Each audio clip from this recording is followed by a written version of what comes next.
what ended up happening was I got the opportunity to travel all over the world, a large part and thanks to the team at Stratford. There was a guest chef that came from Italy. I got to go work with him in Siena, which was amazing. I traveled to Vancouver Island and worked at a place called Harbor House, and all the connections you make here really stay with you forever.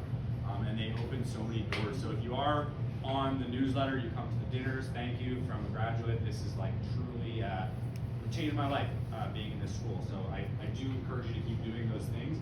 And then what happened was I ended up working at Langham Hall for about 5 years. I won a scholarship to study in Spain, and I spent about a year there. I then moved to Copenhagen and did an internship at Noma. Actually, no, sorry, reverse that. Noma first, then. Before it was number one, and nobody had ever heard of it. Jim, the owner of Rundle's, was like, you should go to this restaurant, and it was only because of the school that I went there, because Jim pushed me for that opportunity and helped set it up and everything. I came home and I was working at a restaurant in Ontario, and I was just really unhappy. I think part of the beauty of this school is they really train you for high-end restaurants, and I was working in a restaurant and I just didn't feel it was at the caliber of where I had been for the previous years. And somebody that I know reached out and said, do you want to go to New York? And it's a guy that I work with at Noma. And so I ended up going to New York City and working for Daniel Boulud for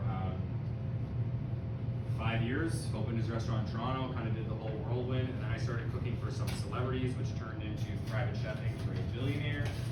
And then when I had a kid coming, I decided to get into teaching. And so you'll see on my profile it says professor, chef, all that. But this past summer, I was headhunted by somebody who was looking to hire a chef. I'm gonna just start to put together the Gorgonzola pizza as I'm talking through this. They were looking to hire a full-time private chef at their cottage in Muskoka. And they are worth multiple billions of dollars, and it was something that I had zero interest in doing because I got the summers off. Why would I ever do that? And then they sent me this crazy offer, and I said, well, that's gotta be a mistake. There's no way that that's the pay for 2 months. Like, this is definitely a mistake, like, haha, funny, like, jokes on me.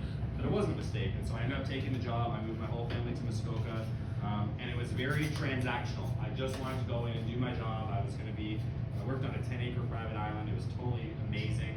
The people were super awesome, and I was just gonna go in and do my job and get out of there. And at the end of the summer, he was kind of like, hey, have you ever thought about doing this more? And I was like, well, I got kids and I'm trying to run a business on the side and all the bread stuff. And he was like, well, what if we do this? What if you work for me 3 days a week, and then you got 4 days a week to do whatever, your family life, da-da-da-da-da. And I was like, let me think about it. He's like, well, let me throw in some benefits and some other perks and some RSP matching. He's like, and it'll double your salary. And I was like, and so now I'm actually not a professor, and I'm a full-time private chef for a multi-billionaire. And so that's how fast your life can change.